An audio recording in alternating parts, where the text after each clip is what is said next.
what's going on? We're here with Ruben, another product specialist from ROLI, and in front of us he has 4 blocks running through Ableton. He's going to show us how the integration between blocks and Ableton or other DAWs is going to work. Ruben?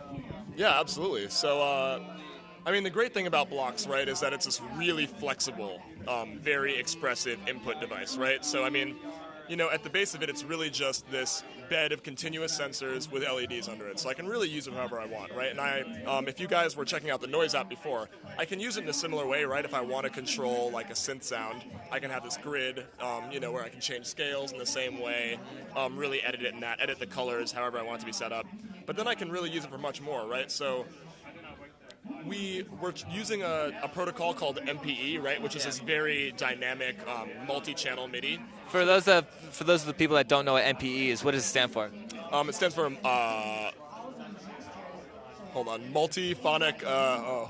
multi-polyphonic expression. There you go. That's not maybe something like that. Something like that. Basically, you can just do a bunch of stuff with one single touch, right? Yeah, exactly. Multi-dimensional polyphonic expression. Okay, there you go. That's what it is.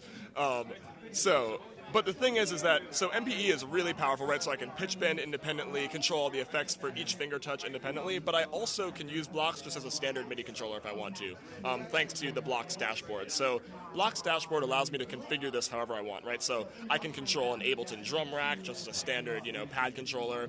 I can control loopers, but I can also use it as like a mixer and as like a DAW controller overall, right? So which is pretty cool because I mean, if you don't have space for a big controller to assign things like that, if you just use a bunch of these little things to can do that, that's pretty sweet. Yeah, absolutely. I mean, just one of these is like really flexible and you can use it anyway, right? And you can go through different modes just on the hardware.